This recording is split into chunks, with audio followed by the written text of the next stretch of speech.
dia tonga eto Mahamasina zany zao a mbola vitsivitsy zany le hoe hoe manan-kaja fa dia hitanareo fa ny sainam-pirenena malagasy a mampiseho fa tena ao anatin'ny fety misy sika ato zao misy ramatokely mba ampiresahanay manao tompoko rehetra zany dia tena hoe zay midika rehetrarehetra zany dia mahazo saina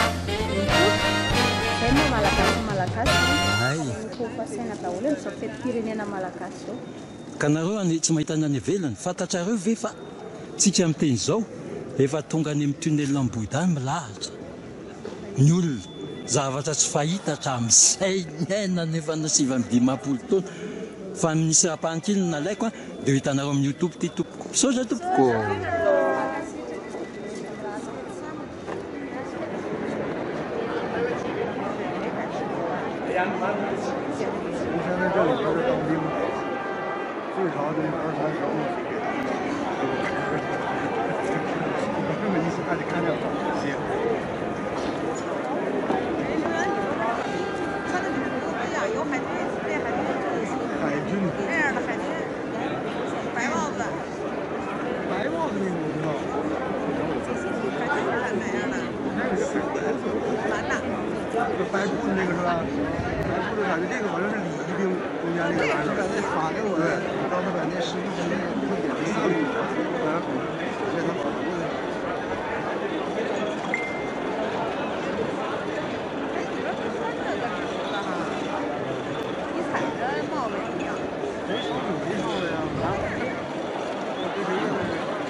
tsara fampidirana amin'ny faneva jery Adovrati isa Madagaskara Aglory Nontan diavitsika izay akonjy izy ireo amin'ny ina manaraka itontan diavitsika ity atompira avy amin'ny FFK Mafuibe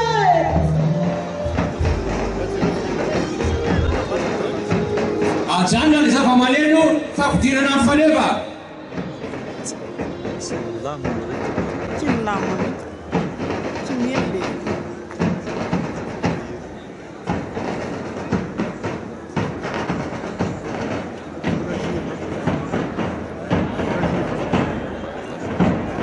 Tsy misy mandeha azafadoko jery atrikitsika zao asorina ny satroka piana ny elo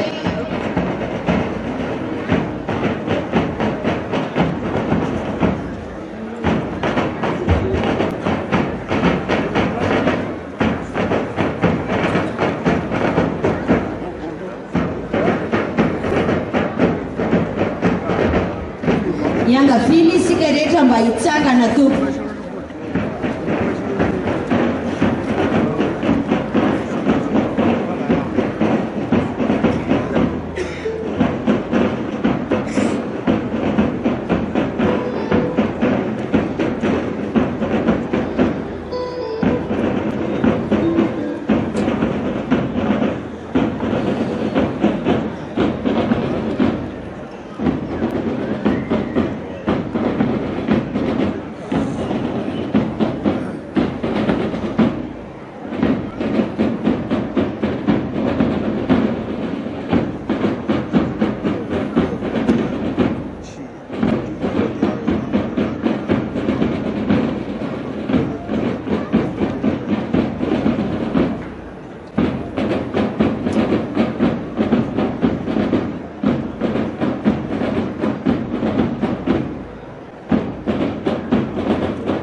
Wanita Aitan Sai Awa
Mais c'est pas ma femme, connard. Non, je vois mieux là.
efa hitanay izany no ira ora tonizy ireo ratsika firakiramanambe Isa.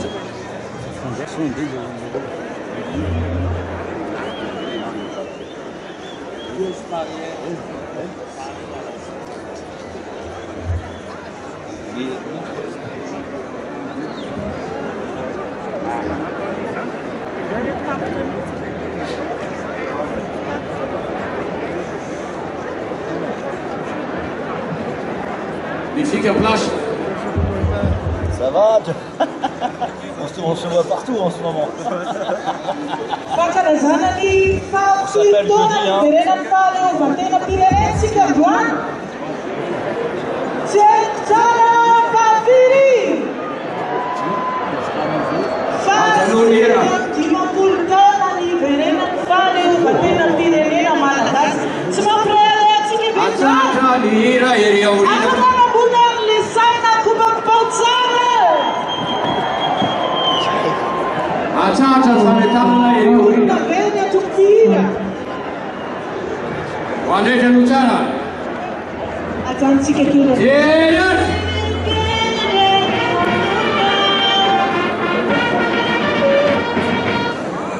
Agul! Sai!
Dimampolo taona nazahoantsika izany fahaleovan-tena zany.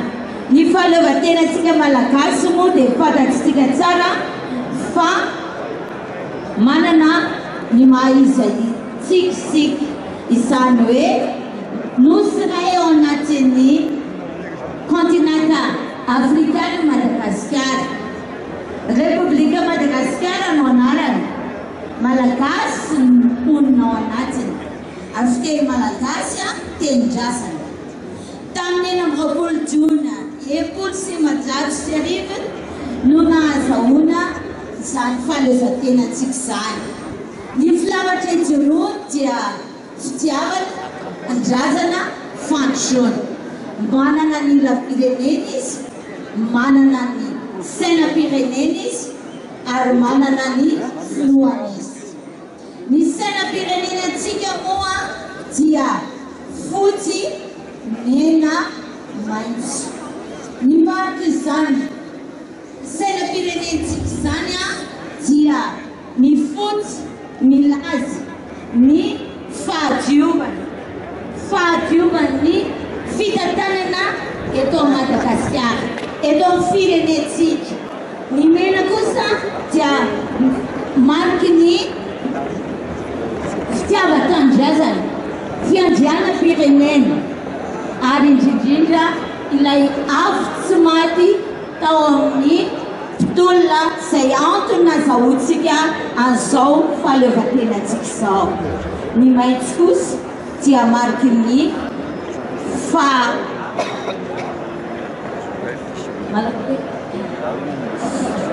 fanantenana. Manantena isika mba androso Madagasikara tsy ho zanatany intsony, ary indrindrindra ho maitso mavana, ho nosy maitso Madagasikara, aleotena ara-tsakafo. Ny namorona ny sainam-pirenenantsika dia mpiasa tao amin'ny foibe tao tsara tany Madagasikara, Andriamatoa Ranaivoson Andrianome. Raha izay ny sainam-pirenentsika dia ankafaliana ny lazanantsika fa rehefa migadona eto ny filoham-pirenenantsika Andriamatoa Rajoelina Andrianirina dia Andry Nirina Rajoelina dia izy ny fananganan-tsaina amin'ny fomba ofisialy. Mankasitraka telo.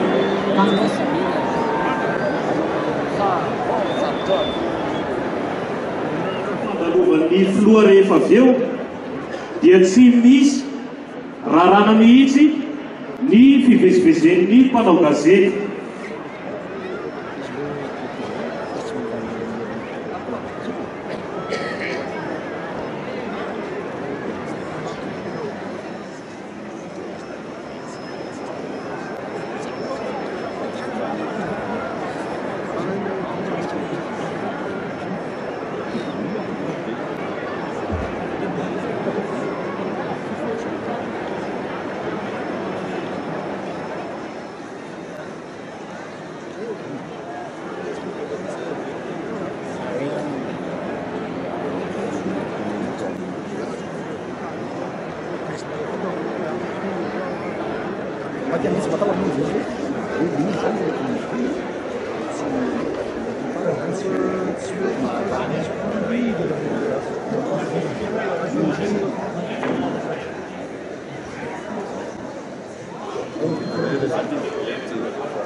Mampatsihivina ihany koa fa tsy azo atao ny mampiasa ny drone ho an'ireo mpiandraikitra ao amin'ny serasera na miankina na tsy miankina amin'ny fanjakana manomboka amin'ny roa aloha-tanakandro mandra-pahatavitry ny lanonana.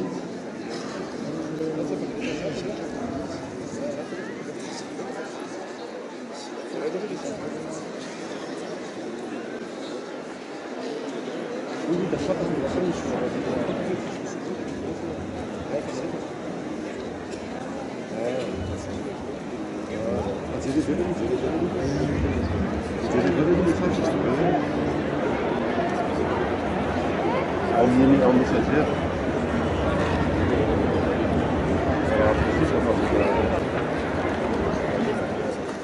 Grupo.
fitsanana asitsika teraka ho fanajana izaka manambonaitra zany ho fanajana ko misetsitsika malagasy rehefa aveo sady koa ihany tafolo mifananditra amin'izany efa mifanetanana misamlasatra antsika baka malagasy na mifahendrena sy ny firaisan-kina isika rehetra anany malagasy tody mamasina na isika malagasy misy fotoana izao ary misy esesy misy écran géant tratran'ny écran géant zay misy sary misy atsika tsikelikely zay mahatandrifana sary dia mikompatanana ho an'ny any an-trano ary zay mahatandrifany sary eny amin'ny écran géant mampijery kely atsika rehetra rehefa aveo tao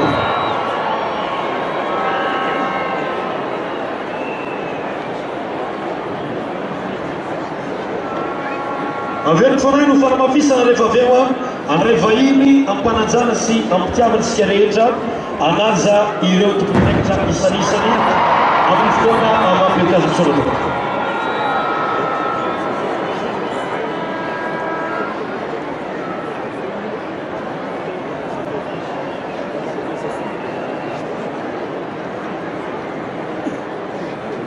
toraka izany ihany koa mandritra ny fotoana fananganan'ny sainam-pirenena dia iangaviana itsika tsirairay avy eny an-toerana eny mba hitsangana ho fanomezakasina izany sainam-pirenena izany sy ho fanajana ny androm-panjakana misy soratoko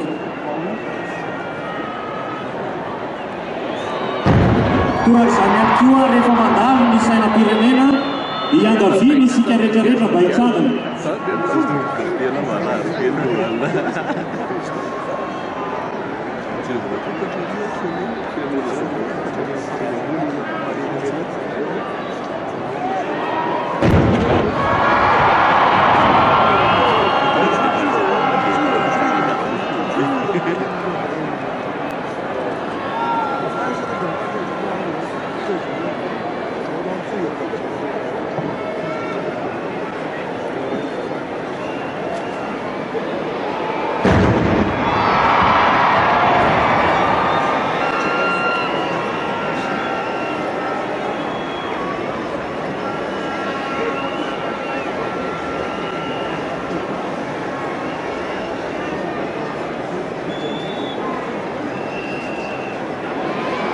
toy izao zany no fizotra ny fotoanantsika eto androany voalohany indrindra dia anatrika ny fisafonany andian-tafika tsika manaraka izany ny matso ho ataon'ireto andihana miaramila sy zandary sy ny paramilitaire ary manaraka izany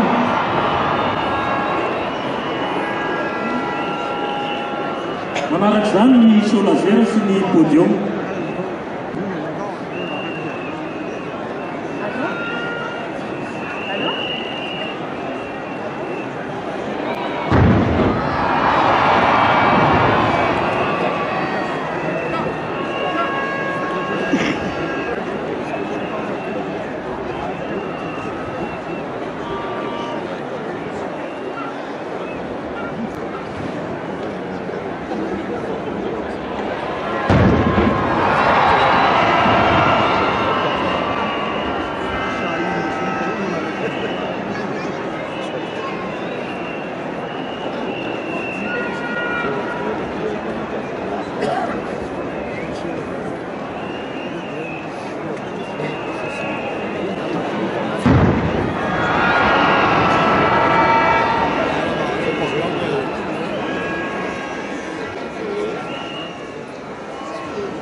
averina indray mandeha zany toy izao ny fizotra ny fotoanantsika androany voalohany indrindra aloha ny fisafonany andian-tafika manaraka izany ny matso manaraka izany ny fampisehoana indiany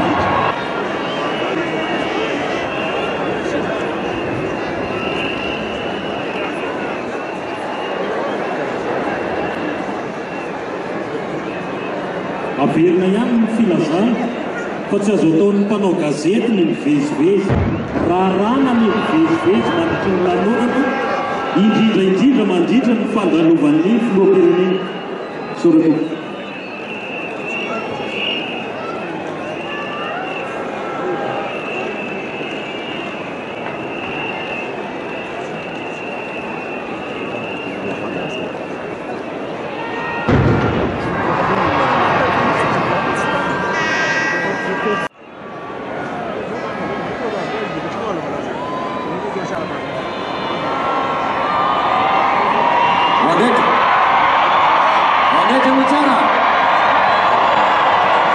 Jerian.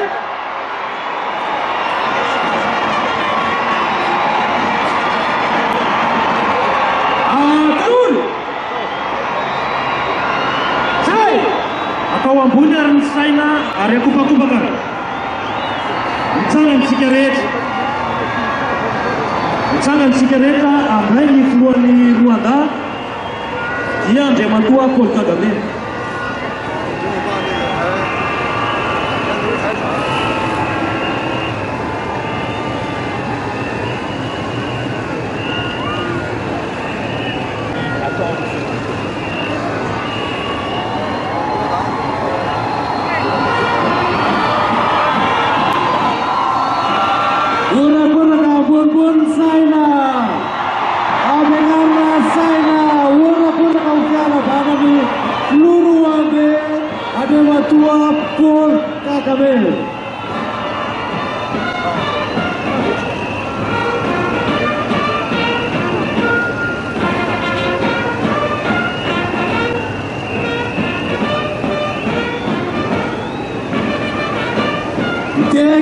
Tegam saya ini sangat watawe diruange ada matua Presiden Paul Kagame.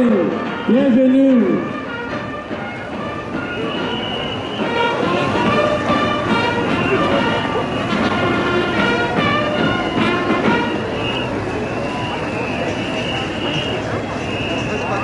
Andosika yalisagana ambe voninahitra anisy Ali Rwanda mizaotra miaraka itiatiaka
Apekaran sana nyora koraka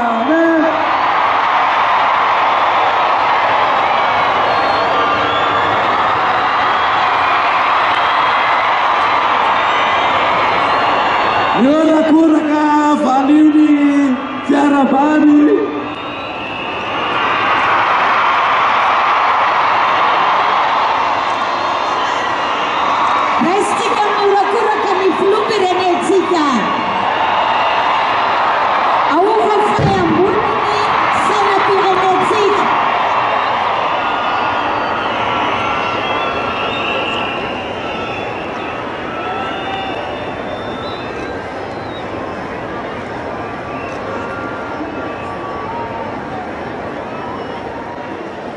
Fanehofirenena akao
Reifolo alda malagasy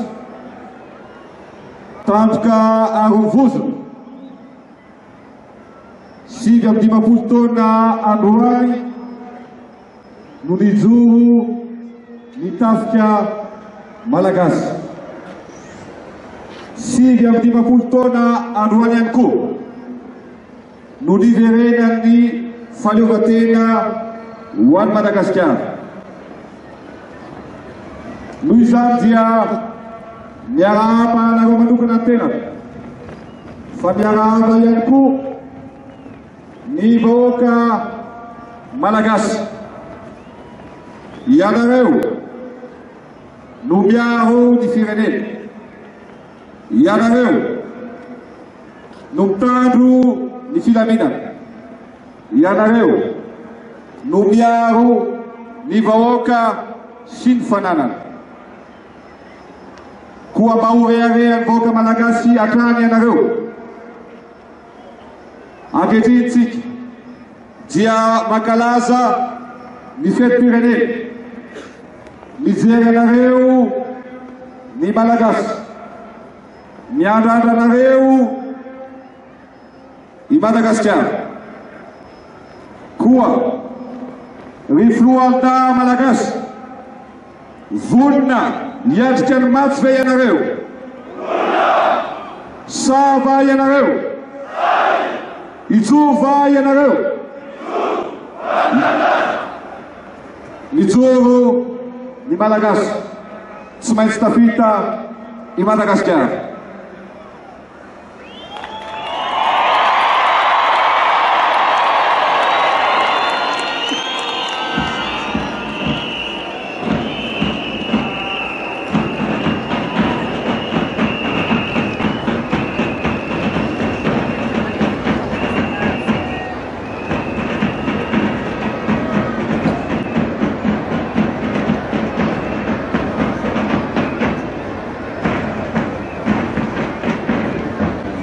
Dia iroso amin'ny fisafonany alehatafika ny filoham-pirenena miaraka amin'ireo manam-boninahitra sy tompona andraikitra rehetra eo anivon'ny tafika sy ny zandary ary ny polisy.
Be ny farivelo zablonto, lehibe ny faritamy miaramila voalohany, nitarika ny maty. Isan'ny mpandeha tongotra, 2,7 sy 2,000. Isan'ny fiarakodia 900. Isan'ny fiara maridina 7,10 ny angidimby 4. Magatadalana aminao andra mo ty filoha anatanteraka ny match.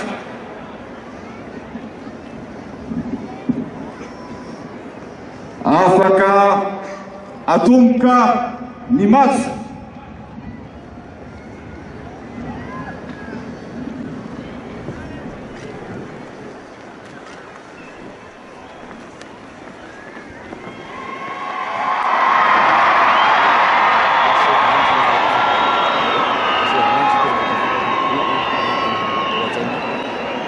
Aokisika vahoaka anofahofa tanana mandritra ny fandalovan'ny filoha ilan'ny toerana misy atsika tsirairay aby.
Mafisna yan yun ako mana patuloy na kukuha yan at tuwero.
matso atsehetsika eto androany dia mizara enina.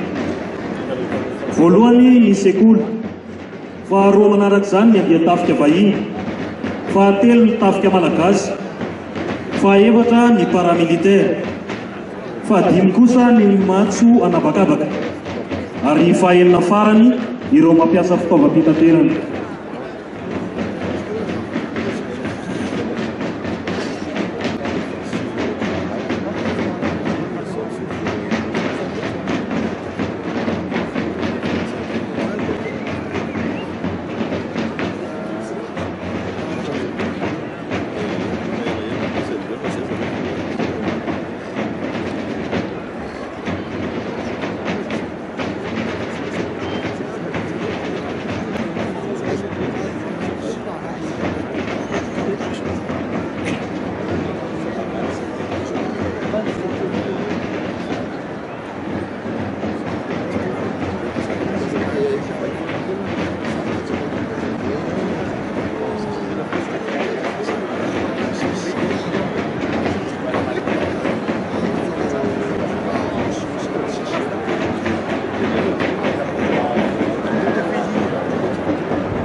fampatsahivana ny lalana ny diavy tafika malagasy nandritra izay sivy amby taona izay. Raha ampiasam-panjakana mantsy izany dia taona sisa dia sotorinovo mpanarato na institution de développement fambatana izany hoe mampianana tokoa mihamampianana ny fana miasa mpambiavy mifanaraka amin'ny toetrano sy zava-misy mamaly ireo hitahita ny vahoaka.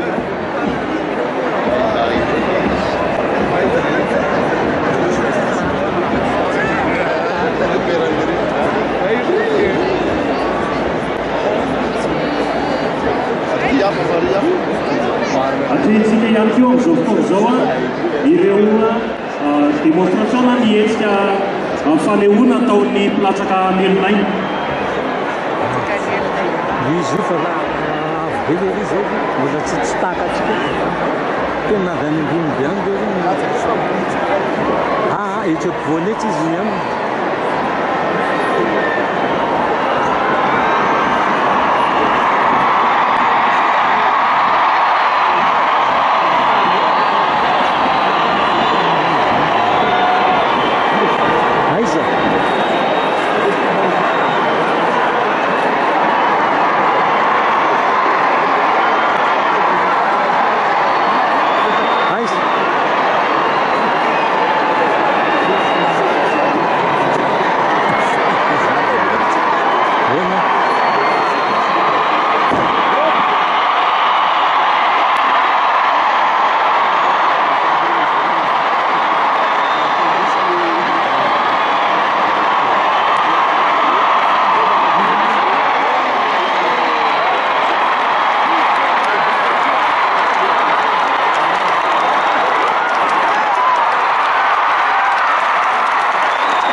Zao hitantsika izao dia hita ny mahamaty amin'ireto mpilatsaka anelovaina tsika ireto.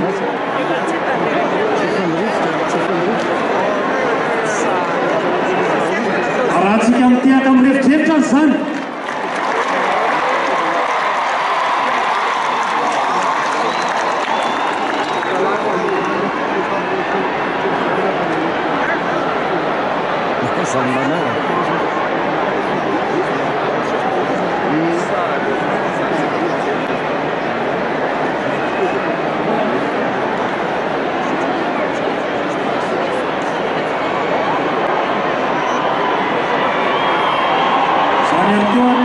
Efa hitantsika managatsara ny vany manaraka azy.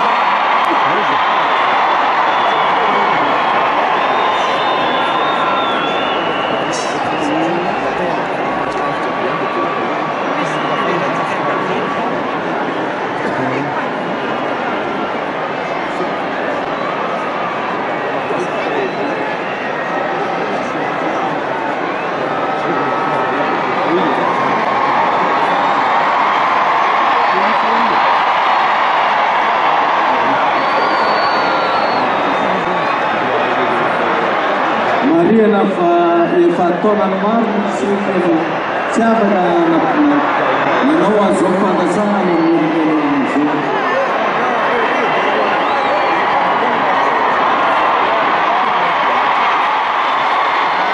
Tonga izay ny platsaka ny faharoa ratsika tena vahoana fonaka ny fanomezana courage.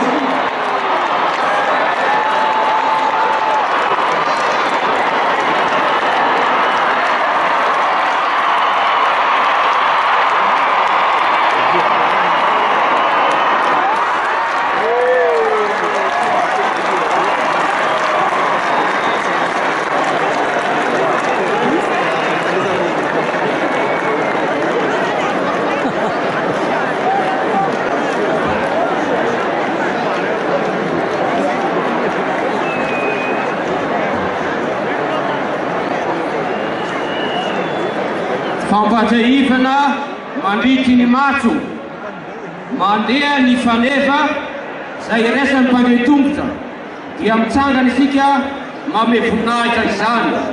toy izany koa rehefa mandeha ny amin'ny fiarakodia, rehefa mandeha mifanefa rehetra ambony fiarakodia dia mitsanga antsika manome voninahitra izany. Sana atao.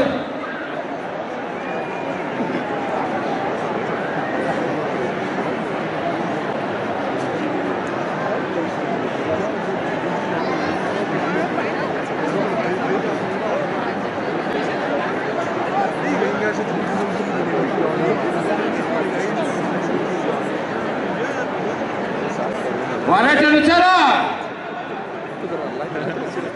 Cek.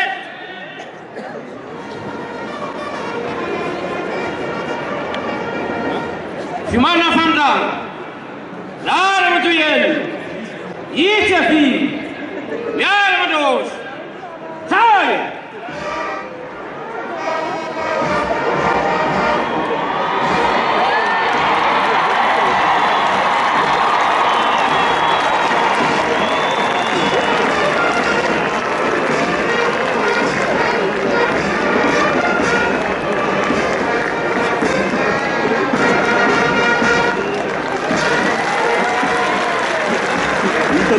Mandalo eto alohantsika ny fanfara fantatsika amin'ny hoe fitsoka mozika. Efa nisy hatrany am-piandohany izy ireo. Ny feokira ataon'izy ireo no mandritra ny dia. Marina fa natao mailaka kokoa ny dia manomboka izao. Raha 90 dia isan'ny minitra izy izany teo aloha. Dia nampitoboina zato isan'ny minitra. Dia manaraka izany ny feokira famindràna. Ny miaramila moa dia manana ny musizany na musique de l'armée malagasy. Ny an'ny zandary kosa dia ny fanfare de la gendarmerie nationale.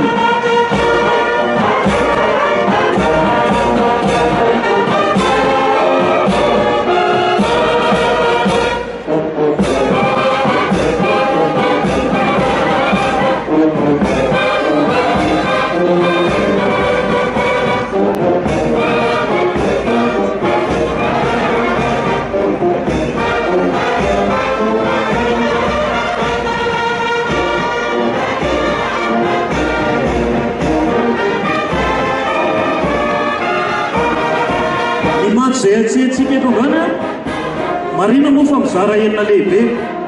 Ny voalohany indrindra dia ny sekoly, ny faharoa dia tafika vahiny, ny fahatelo kosa ny tafika malagasy, fahaefatra manaraka azy ny paramilitaire, fahadimy matso anabakabaka ary ny fahaenina farany ireo mampiasa fitaovam-pitaterana. Ny efatra voalohany dia azo atambana amin'ny hoe troupe mandeha tongotra.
mihitsy fadalovana trato.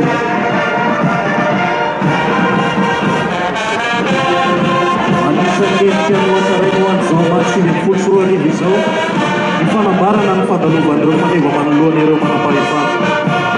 Manamarika ny mahaela ihany ireo sabadarana ireo zany. Aorian'ny mitarika ireo stady sekoly fanofana mianaraka eo ireo faneva amin'ny akademia miarani sekoly ambony gendarmerie.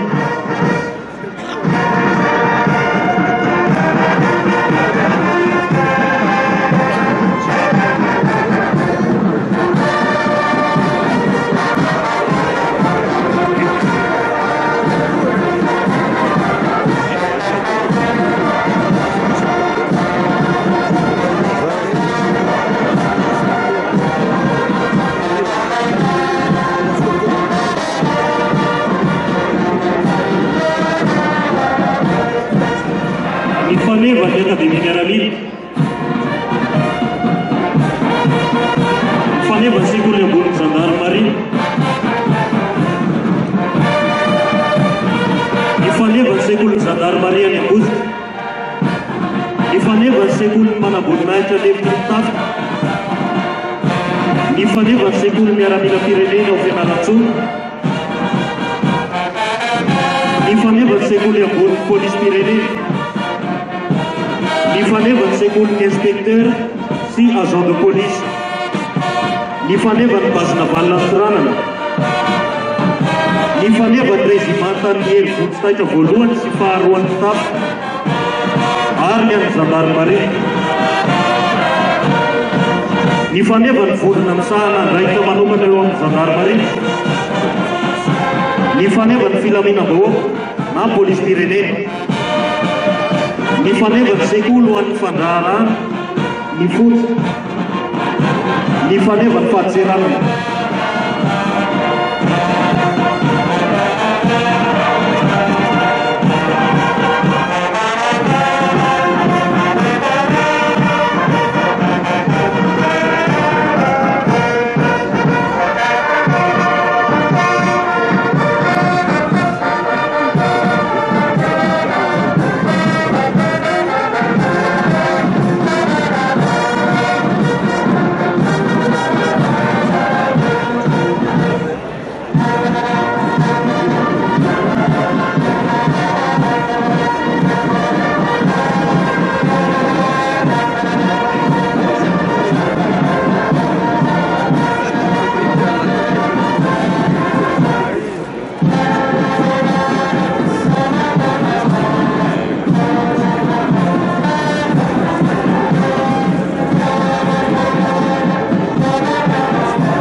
Fiofananao akeky ny andian'ny vatana manaraka fiofanana mandritra telo taona. Misy mpianatra ao manamboninaritra vahiny sy vehivavy eo ameo andiany io. Fifanana anara-panjakana no idiranao. Telo taona ny faharetana fiary fiofanana.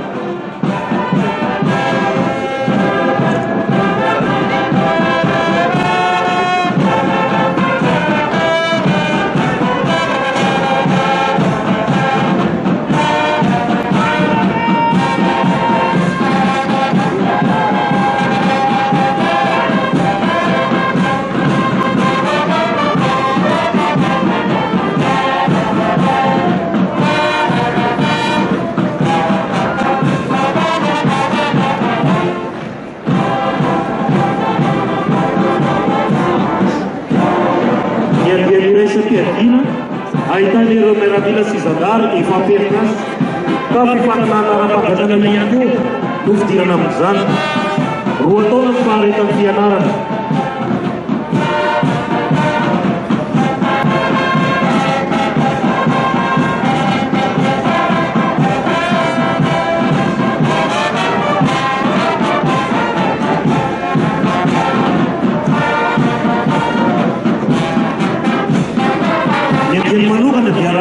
faiza manao ilay tady 7 volana kosa ny fiofanana.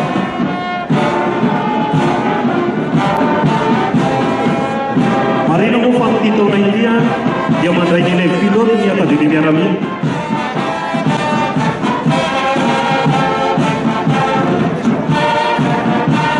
Voninahitra zandary voalohany akademia miaramila mbola amety fiofanana eo amin'ny sekoly ambony ao Moramanga. Ny sekoly dia manome fanofanana mba ho lasa maty aminy ary afaka mipiatra izany fahalalana noratovina izany amin'ny adity sy andraikitra izay sahaniny amin'ny mahazagary azy dia ny fiarova ny vahoaka sy ny fananana. Nareny fa misy manam-boninahitra vahiny ihany koa manao fahalalana ao amin'ity sekoly ambony ny gendarmerie ity ary manofana teknisiana ihany koa ny sekoly. Raha ny gendarme manam-boninahitra lefitra dia ny sekoly ao Angositra ny andraikitra ny fanofanana. Taketra ny gendarmerie ny sekoly dia OPC ny diplôma hidirana ao.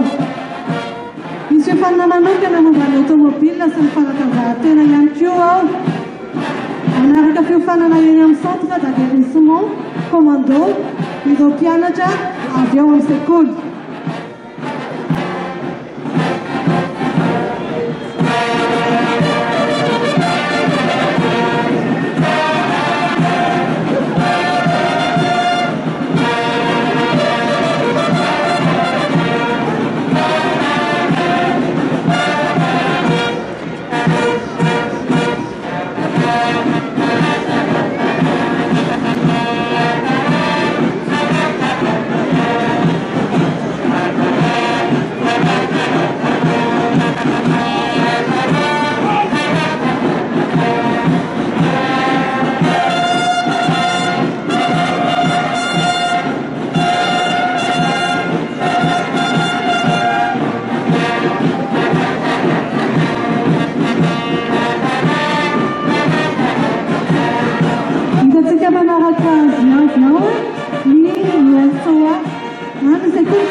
dia mandalo eto kosa ny hery manokana.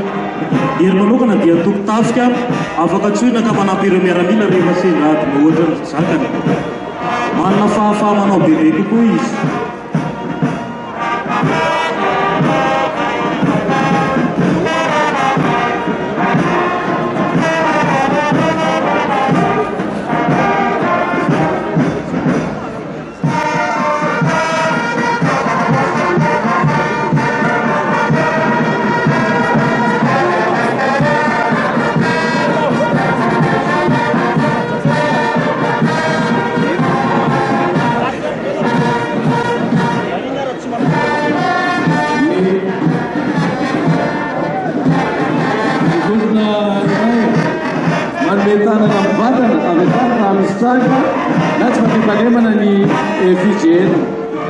Na force de prévention de la gendarmerie nationale aza dika hoe airfox pex ohatra amin'izany ny resaka maintien de l'ordre na fitandronana filaminana sahanin'izy ireo ihany koa ny ady amin'ny alatromby ny famonjena olona amin'ny lafiny maro.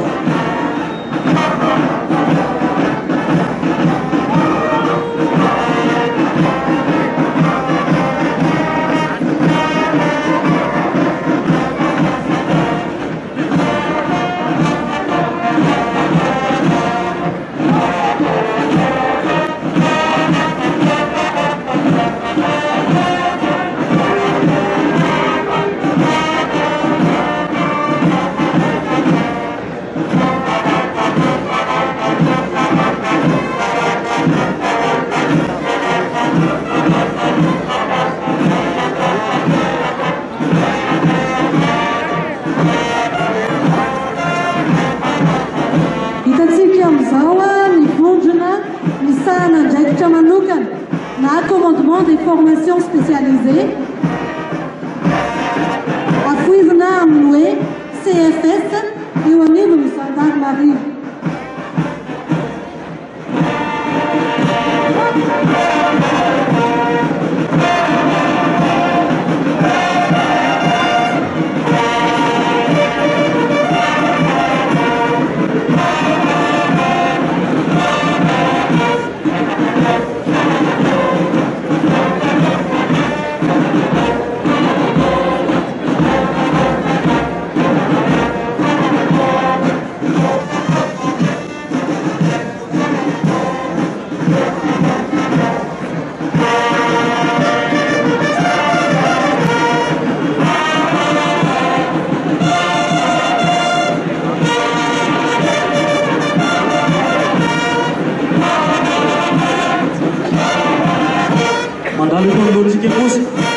Iraka foi bem filaminador na direção de la sécurité publique dia fiarovana ny olona sy ny fananana fiatoana ny filaminana ny tany sy ny fanjakana fiarovana ny antom-panjakana misy ary fiatoana ny fampanjakana ary fampiarana ny didy aman-danàna.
Fahatsirana dia ankalaza ny faha-roanjato taonany amin'ny taona 2024. Raha iraka raha toe-karena no tiana hahafantarana azy dia manana iraka fiarovana ihany koa izy. Fiarovana ny fandroanana gaboraraka ny pirenena, fiarovana ny vahoaka amin'ireo entana miditra mety mamoafady sy mampidi-gozina.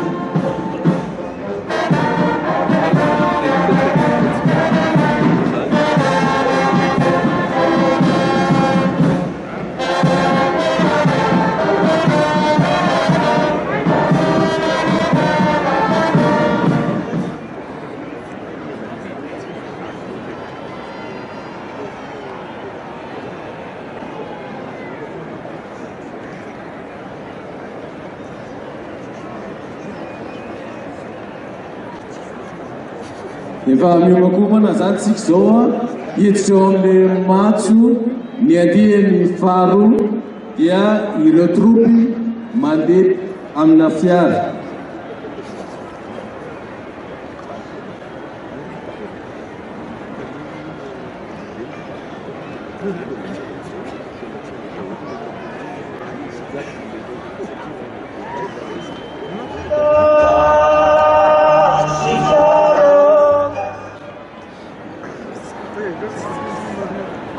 Mialohan'ny andehanan'ny fiara hiditra amin'ny défilé anabakabaka isika.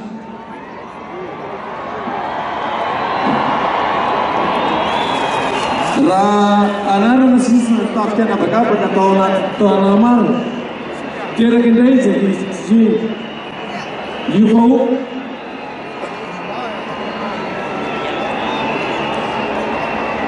raha anarana sisa tafika anabakabaka tao anatin'ny taona maro teraka indray izay mety io vahoako eto amin'ny abakabaka Madagasikara ny sainam-pirenena fitaovam-pitaterana fitaovam-pitiliana fitaovam-piadiana anabakabaka no manamarika ny fijoroan'ny tafika amin'izao fitsingerenan'ny fahasivy amin'ny taona izao.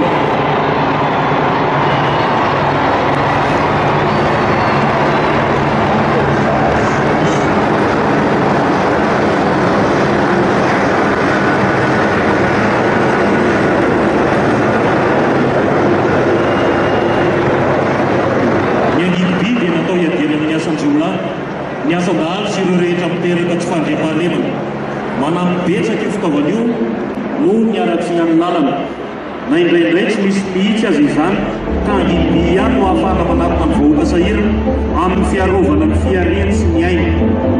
Miaramila folo ny zaka ny DK 117 raha dimy ihany ho ateky ireny.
ireny fitaovana ireny moa dia marihany fa mariky ny fahavelomana indray eo amin'ny tafika anapakafaka malagasy.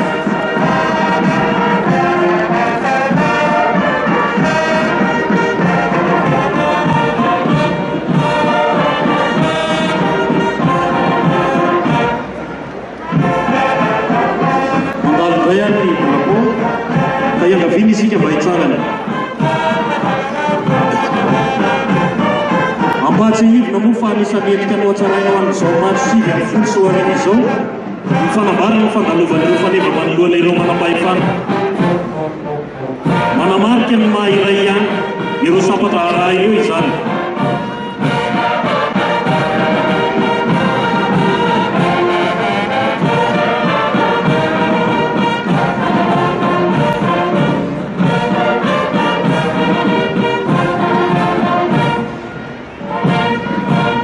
Anaraka eo ny fanevan'ny farim-piadadian'ny Gendarmerie nationale. Ny herim-vonintsitaitra ny Gendarmerie nationale. Ny fanevany volona misahana raika manokana.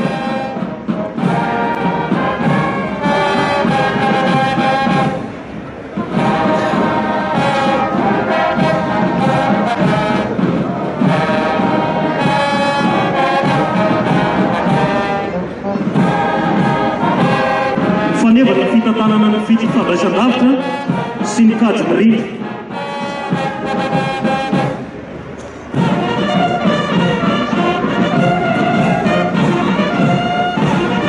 Ny fanevany brigady miaro amin'ny sisin-dranomasina, ny fanevany rezimanta andry sy toana, ny fanevany rezimanta tafondro,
général,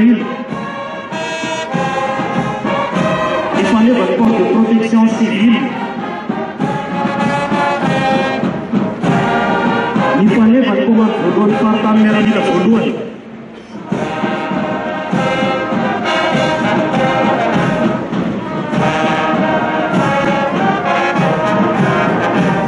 Il fallait votre l'ancien, eo anivy ministère ny tontolo iainana sy ny fampandrosoana maro.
Ireo fiara tsy mataho-dalana ampiasaina eo anivon'ny tafika malagasy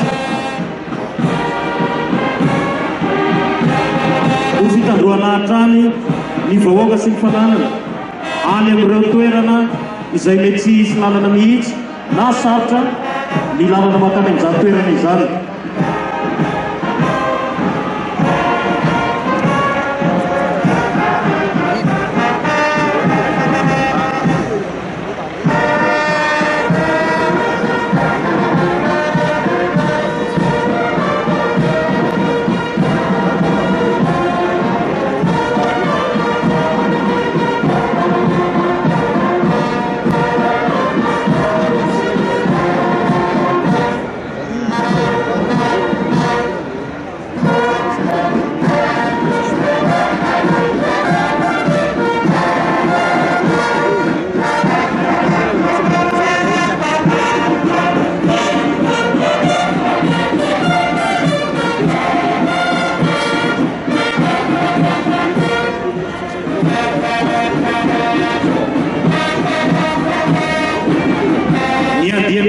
Tefitefika na ny moto dia misahana ny fanomezam-boninahitra ny manam-pahefana na escorte.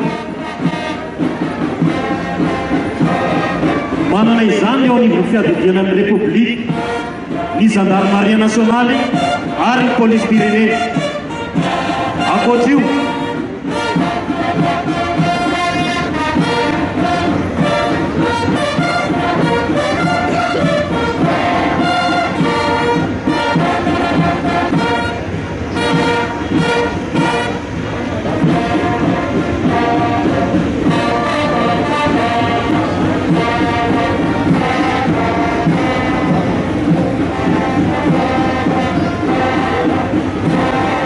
Mariana moa fa fitaovana vaovao daholo ireo.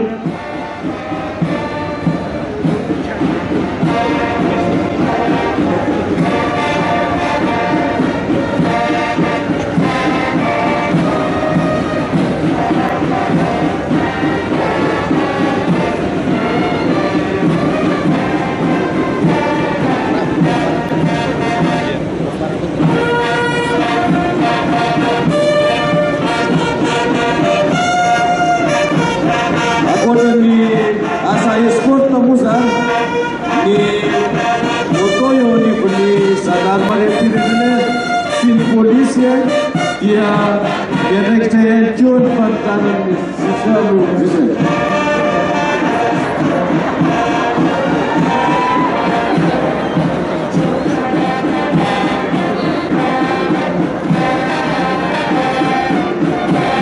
Ny farikadidian'ny Gendarmerie nationale eto Antananarivo dia manao ny asa fikarohana sy fanadihana fampitandolana ny faneraserany vatana amin'ny vahoaka. Aintsoina izy raha misy mitranga sy fariam-pahalemana lafiny hafa.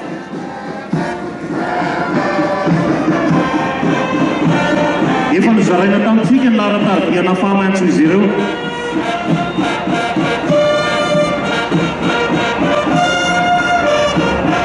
Ireto fiara tsy mataho-dalana ireto dia fitaovana hoentina manantanteraka izany adiny izany sy andraikitra sahana.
ao anatin'ny fampandriana fahalemana tany. Miady ihany koa amin'ny tranga asa fampiroroa izay mety miseho. Iandraiky ny Jesisy izay tazantsika ao arinao dia manao famotsorana takalonay fiarovana ireo olo-manakaja famondrana olona vita enta-behivavy ohatra amin'ireny fonja ireny. Miary ihany koa ny fanaterana ny vola any amin'ny faritany. Mampiofana alika entina ampiasaina hikarika ny zava-mahadomely ny seranam-piarana ny gendarmerie.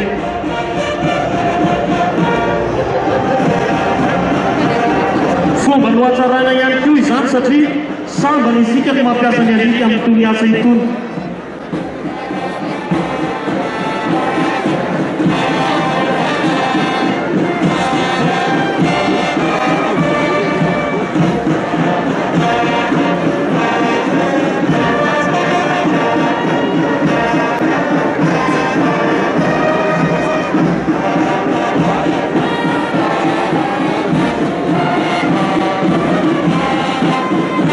Tsara ho fantatsika rehetrarehetra moa fa ny tanjo tao anatin'izao fanomezana fitaovana vaovao izay avy amin'ny fotoana fanjakana izao dia ny famolorana hatramin'ny fatany ireo olon-dratsy izay mampifotsy ny fandriam-pahalemana eto amin'ny nosy.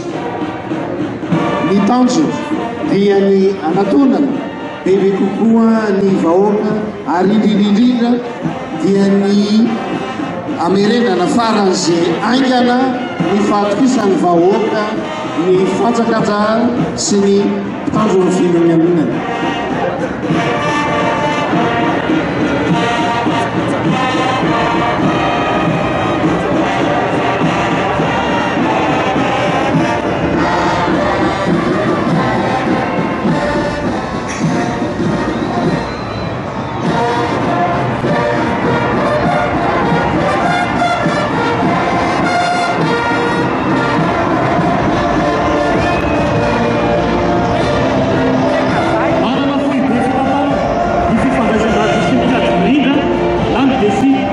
Direction du système informatique et de la télécommunication de gendarmerie nationale.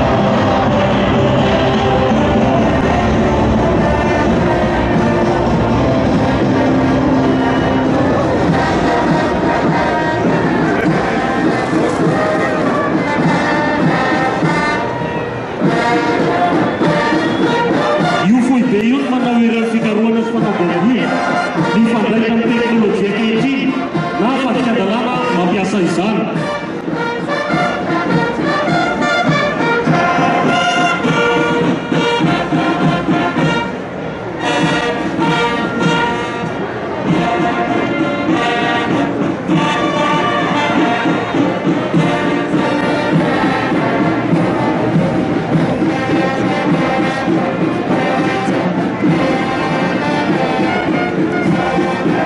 Mariana trano fanovorona misahana andraika manokana izay mbola volana iray avy ao amin'ny gendarmerie ihany koa dia mahampy ireo volana izay miasa eny ambanivohitra ao amin'ny fampandriana fahalemana an-drano. Miady ihany koa mitranga asa fampiroroana izay mety miseho. Ny andraikitry ny Jesisy manokana izay tazantsika dia manao famotsorana takalonay fiarovana ireo olo-manakaja famondrana olona vita enta-behivavy amin'ireny fonja ireny. Miary ihany koa ny fitaterana ny vola any amin'ny faritany. Mampiofana alika entina ampiasaina hikarika ny zava-mahadomely eny amin'ny fiarahamonina. Fomba fiasanao tsaraina ihany koa izany satria vao sambana isika no nampiasa ny alika amin'ny tony asa itony.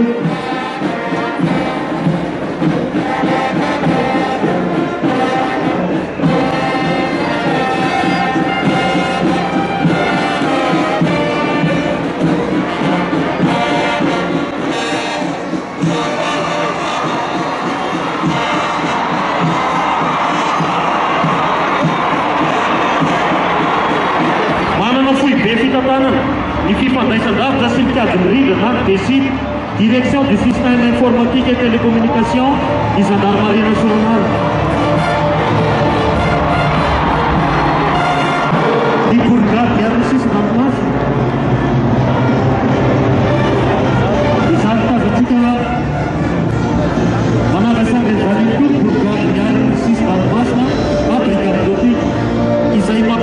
vedette tarihan'ny camion atelier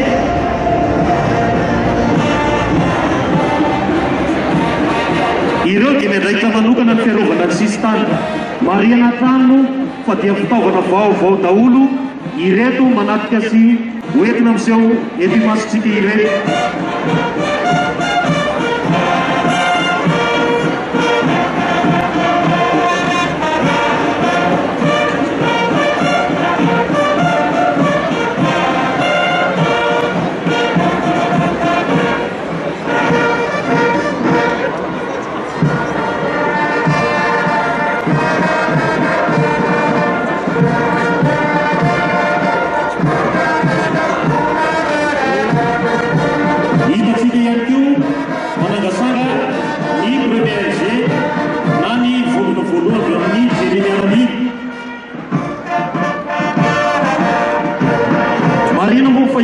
Mantamsahana ny fanamboarana sy ny fanarenana ny lalana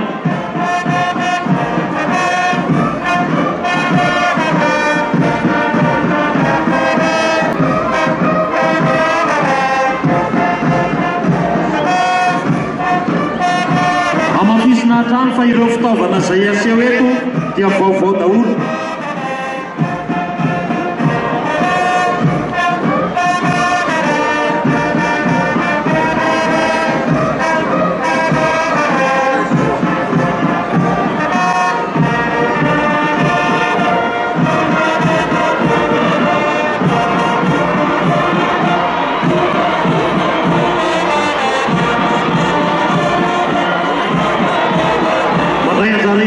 fiarovana ny ponina mandritra ny fahatongavany ny loza voajanahary ny jenemeraniny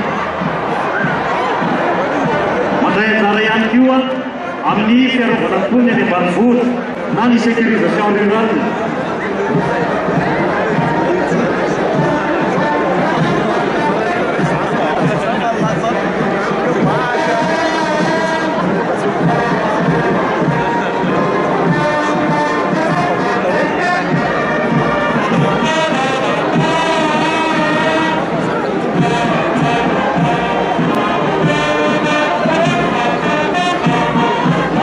Rehefa alohantsika ihany koa régimenta ny andro fotoana na ny rasy izay hitantsika eny Ampahibeny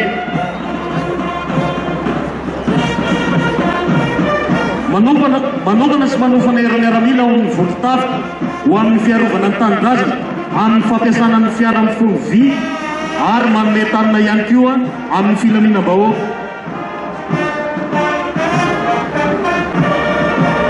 izay tsy izivina amintsika hatrany fa fitaovana vaovao daholo no entina amin'izay eto androany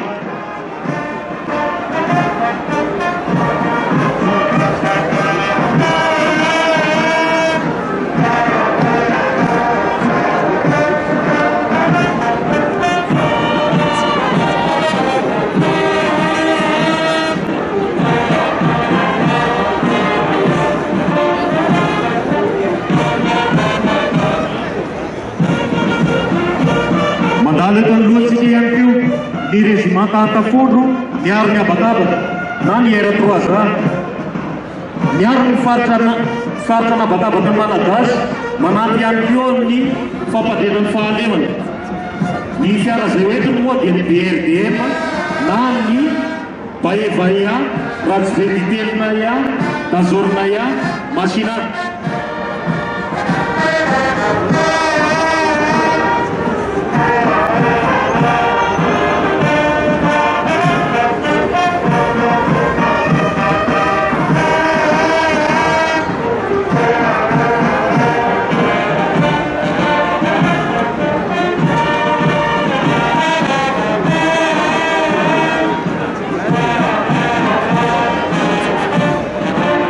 Mariana moa fa ao anatin'ny paikady vaovao ny famitrana ireo andimy amin'ny any amin'ny faritra mena dia ny ZRPS na ny zone rurale de priorité de sécurité alefany ireo andimy ireo mba amerina ny filaminana any ambanivohitra ohatra sy any amin'ireo faritra mena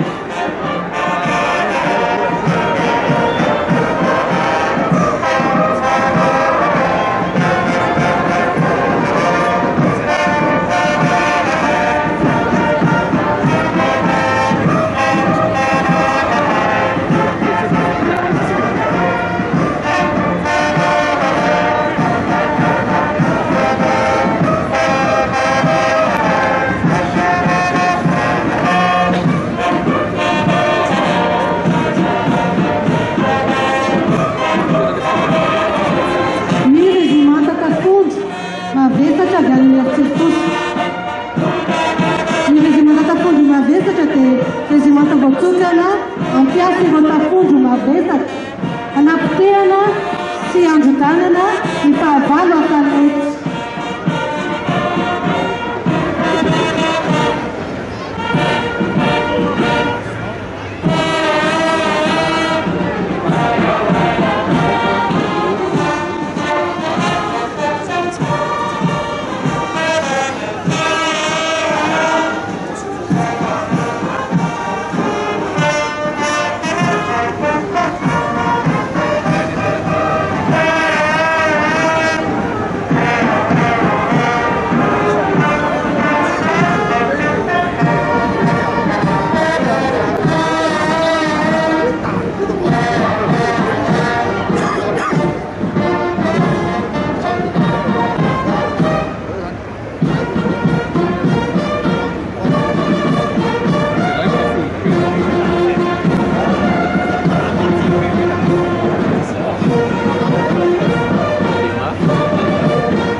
Fanamboarana sy fanarenana ny lalana mba ahafahany tatsaha mamoaka ny vokatra avy amin'ny toerana ankizy.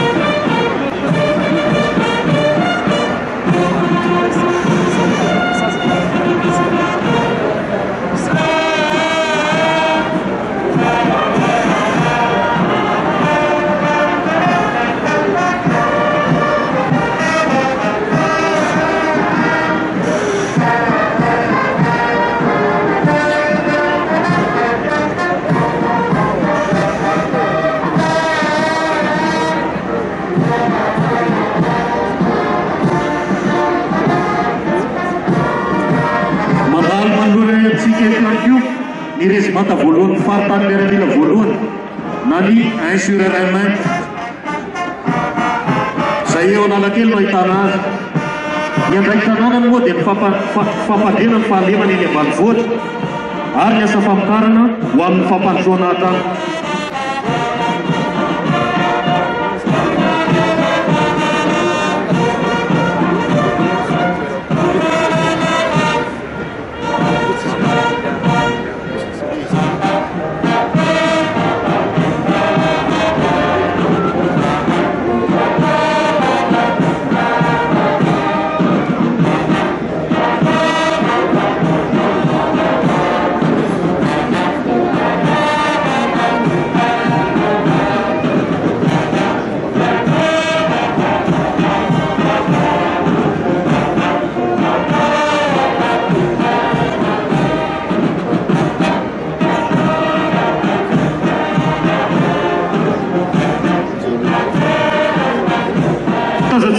Ny régimenta voalohany fifandraisana sy ny sampandrahara na ny premier RTS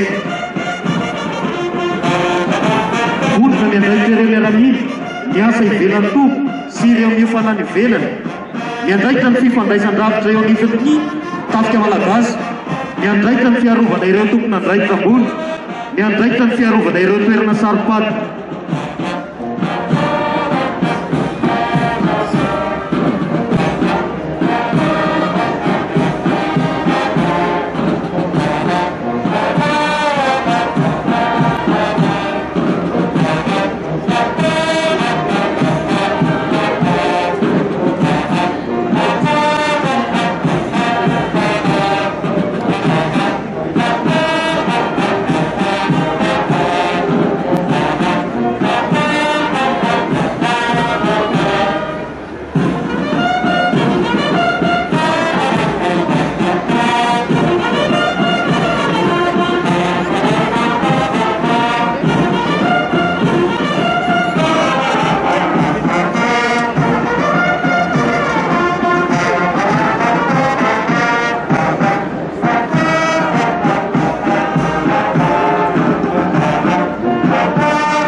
Izany io ny volo fitantanana ampiasa, ny sampandara fitantanana ara-teknika na CAPSAT, corps d'administration des personnels des services administratifs et techniques. Araka izany anarana izany dia ahitana fitantanana ampiasa, fitantanana sy fikajiana ireo fitaovana ara-teknika, fitantanana ny fampandehanan-draharaha sy ny volo.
ZRPS na zone rurale prioritaire de sécurité dia mifanaraka tsara amin'ny UN izay mametraka ny force spéciale d'intervention.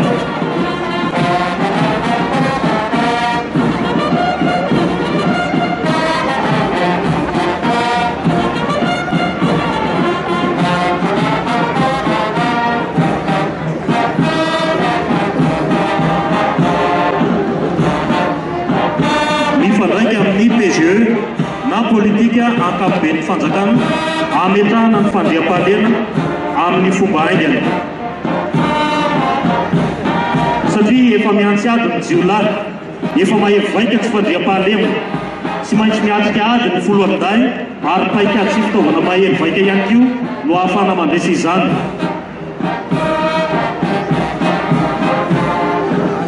Ny fandriam-pahalemana mantsy no miantoka ny fampandrosoana. Noho izany dia ilaina ny fiara tsy mataho-dalana, indrindra ny amin'ny toerana lavitra, ny lalana ny tena maheno vaika ny fijalian'ny mponina.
Misy anankefatra ny marino moa fa misy anankefatra ny ZRPS na ny zone rurale prioritaire de sécurité dia ny Alpha, Bravo, Charlie, Delta.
betsy moa zany araka volaza teo dia misy faritra efatra no hiasana ny alfa dia misahana ny ananatsimo ny bravo dia misahana ny eo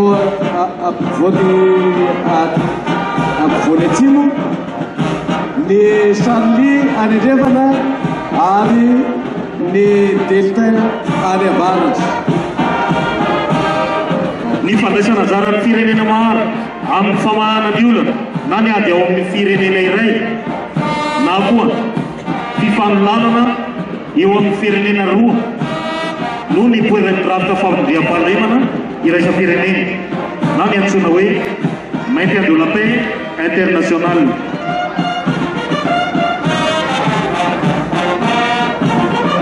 Manana didy eo amin'ny famahana ny olona mitranga eo amin'ny jeriny iraisam-pirenena isika ka anisan'izany ny fandefasana andian-tafika ampany fahalemana any ivelan'ny nosy. Mba ahafahan'ny foloanday malagasy miomana amin'izany mety ho fandraisana anjara amin'ny fandriam-pahalemana iraisam-pirenena izany no nananganana ny recam izay manatanteraka fanazarantena iarahana amin'ny tafika frantsay aty amin'ny faritra atsimon'ny ranomasy Indiana isa-taona.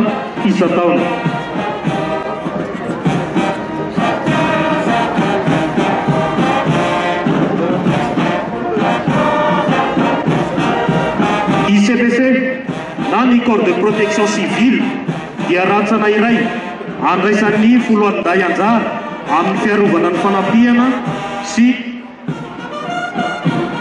fanampiana ny foana amin'ny vokatra ny loza voajanahary. Ao ohatra ny famonjena sy fampiatranona ireo manan-kialofana sy manan-kialofana. Ao ihany koa ny fanomezana fitsaboana ho an'ireo traboy, ny fanampiana ny foana amin'ny fandodanana trano sy fampahaniazy mety ampidi-doza.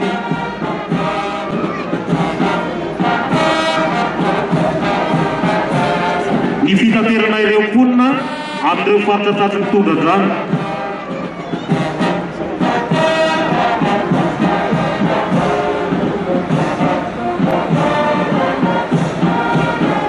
Ny samokely ny fitaovana tena ampiasay noho izy ireo mamonjy amin'ny rano, tondradrano, maty an-drano.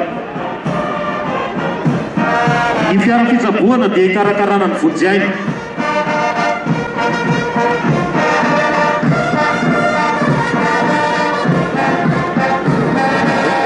Hitantsika manaraka kosa ny section véhiculée azafady avy ao amin'ny police nationale.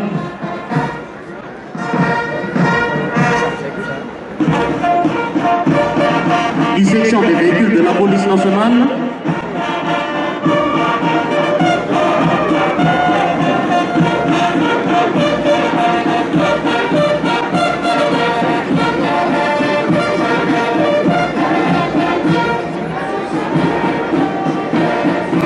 une section FIP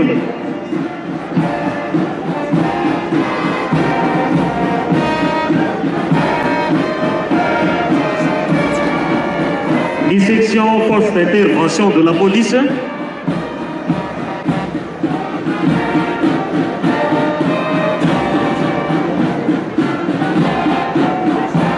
une section USPN, unité spéciale de la police nationale.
amin'ny tontolo iainana sy ny fampandrosoana maro.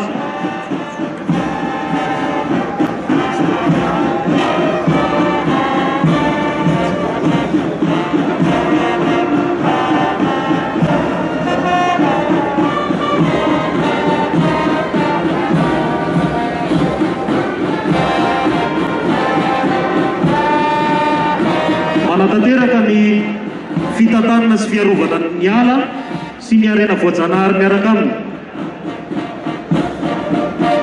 Ny mpianala dia miasa eo amin'ny ministera ny tontolo iainana sy ny fampandrosoana maharitra izay miandraikitra ny fanaraha-maso sy fiarovana, ny fanomezan-danja ireo vokatra azo avy amin'ny alina ary koa misahana ny fandrindrana ny asa fikajiana ny tontolo iainana sy ny alina.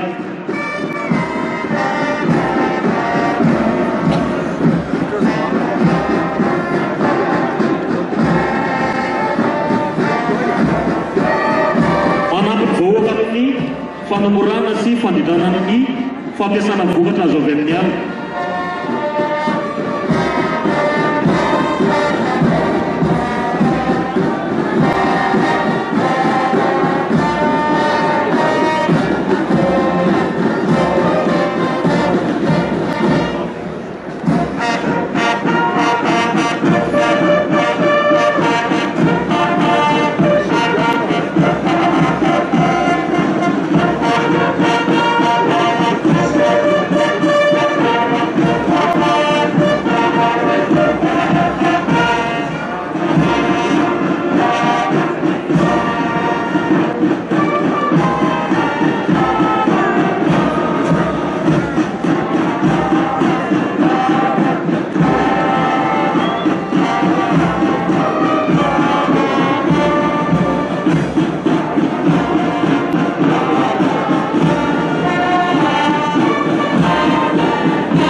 Unité mobile de secours izay manana fitaovana manara-penitra dia manara-penitra tokoa.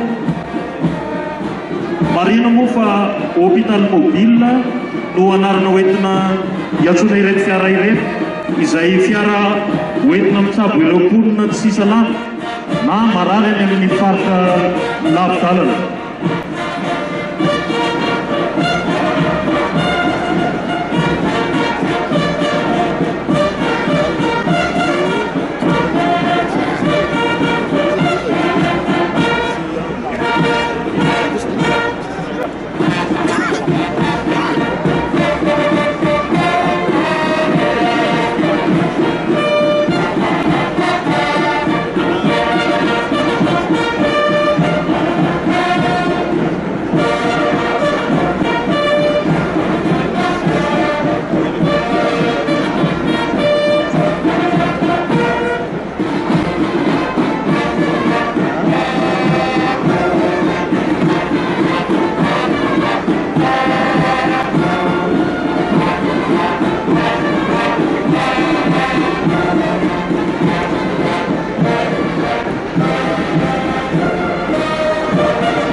Izao fitaovana izao nampiasaina dia entinatany anehoana ny fiaraha-miasa eo amin'ny tafika sy ny sivily.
amin'ny 20 taona ny foloaday malagasy.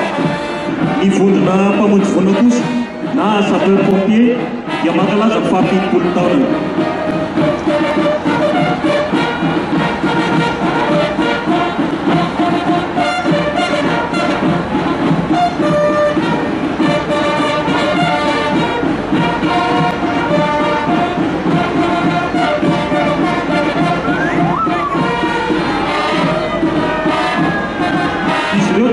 Sy mamonjy vola manentana sy manabe ny mponina.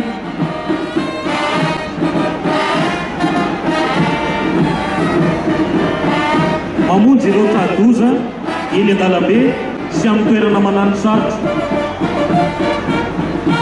Fiara miisa fito samy manana ny ampiasana azy no mandalo eto an-dohantsika. Ny Unimog ho an'ny afanaty ala, CCF fitaterana zavatra mavesatra, ny EPA Iveco famonjena amin'ny toerana manana avy mahatratra 80 metatra, ny Kamiva sy Isuzu izay fiara miainga voalohany ho amin'ny hain-trano, ary ny fiara farany kosa dia mamonjy ireo tratran'ny voina tampoka eny an-dalana.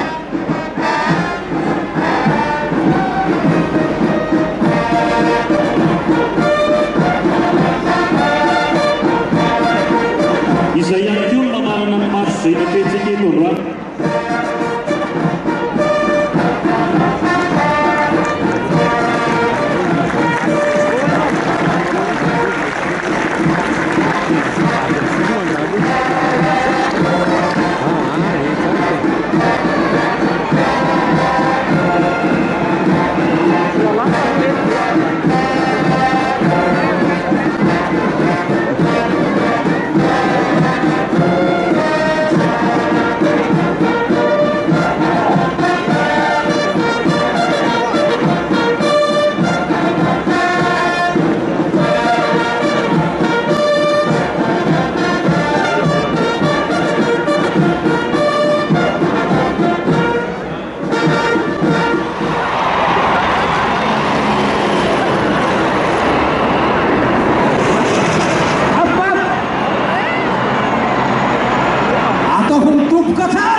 Mandritra ny etsika atao hoe polangama akaiky vahoaka dia miara-miasa akaiky tafika ny gendarmerie-pirenena ary ny police nationale satria tsy any amin'ny tontolo ambanivohitra ihany misy ny asa ratsy toy izany fa ny tontolo andrenivohitra ihany koa.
lanonana izao salama aby sika ria malagasy aho tia tanjazako tia fandrosoana malagasy aho malagasy anao malagasy sika rehetra maha malagasy aho dia toy izao voalohany gasy ray amin'ny gasy ray eto Madagasikara ny latsahan-tavonoko sy ny levenaneo razabe monina eto Madagasikara iaina ao anatin'ny soatovina sy ny kolotsaina malagasy manao fiteny malagasy aho ary manao fitafy malagasy tiako ny tanindrazako tena tiako tokoa raha aman-dreny ny tanindrazantsika ka ho mariky ny fitiavako ny tanindrazako sy andoro tanety velively aho ary magnentana hafa koa sy andoro tanety satria misy obolasika malagasy zay no manao an'izao hoe izay mandoro tanety mandoro tanindrazana ka ho mariky ny fitiavako ny tanindrazako sy andoro tanety eo ray aman-dreny manaraka an'izay ho mariky ny fitiavako ny tanindrazako rehefa lehibe aho hanao pirenena na koa hoe miaramila satria tena lasaka anaty fo tafitanaty taolako misy ny fitiavako ny tanindrazako ka atakaloko ny vatako inofa mandrako ity tanindrazako ity manaraka an'izay tsy ho tia vola koa na misy azahany hanakaly vola ty Madagasikara na firy tapitisa idesina ny vola raha Madagasikara ko ufa araky ny moasika zay koa manao an'izao hoe ny vola toy ny bahiny avy androany izy molo maray tiako ny fandrosoana tiako tokoa ry hahandrosoana ny tanisika ka ho mariky ny fitiavako ny handrosoana ny tanisika tsy anakolokolo velively aho na aminafiny fianarana na aminafiny gasatra satria rehefa tsy misy ny kolokolo mandroso ny tanisika manaraky an'izay koa hirosatrany aho sady tsy izany doanetana hafa koa amin'asa tagnamaro satria misy obolasika zay koa manao an'izao hoe asa vatizano sy vita raha tsy hifanakona ka magnantanasika naby ria hanohy gn'asa tagnamaro io vera toe-tsaina koa mba ho toe-tsaina tia fivoarana ary hanetana hafa koa hanova toe-tsaina mba ho toe-tsaina tia fandrosoana tia fivoarana satria isika navona ndeny io nofa mitoe-taisika toe-taisy fivoarana mandroso tanisika an'io raha sisy sakasakasasy mandroso talandava io ka dia zay moa ny oena zay revana ray aman-dreny fa araky ny moabolesika gasy zay manao an'izao hoe raha lava ny bozaka verany misoa ka raha lava ny teny verany soa ka dia saotra tompom-bavy makasitraka tompolany saotra tompo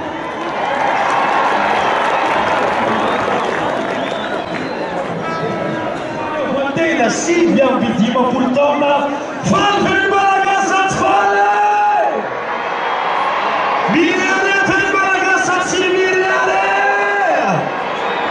iaraka ny faly aloka ny fetsy miaraka manomboka anao andra matofolo sy ianareo mpikambana rehetra amin'ny gouvernemanta mianarabanano manokana ihany kio anareo olo malagasy manotrona izao nanonana izao fifaliany malagasy rehereny malagasy ny fotoanandroany fantafiaraka ihany kio atsika rehetra ny tokandrano tokolasy tokovavy ny malagasy iray matola miara-paly aminay eto amin'ny kianjabeny mamasina amin'izao fotoana zao no misy anay faly mirano soa atsika rehetra ny tokandrano ihany kio Valérie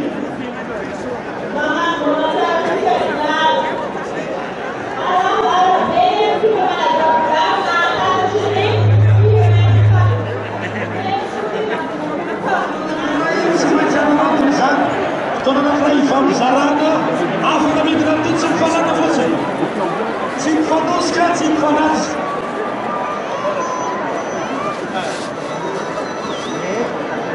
tsy mifanosika tsy mifanana fotsiny ary Alphonse. Tu me dis pas bonjour? Bonjour cher ami, collègue. Bonjour. Rabaina tratran'ny 59 ans, ahoana fihetsem-ponao? Ny fahasaramana toy izao dia mampiavaka atsika amin'ny fireneny rehetra. Ny saina, ny hira-pirenena, ny fety-pirenena. Ary amin'izao ny tokony hametrahantsika ny firaisan-kina pirenena. Ka ao anatin'ny fampihavanana no atantsika an'izay. Satria raha tsy miray hina atsika, tsy misy ny fitonina, tsy misy fandriampahalemana, tsy afaka hanao fampandrosoana atsika. Notre ami Marc est devenu un grand sage.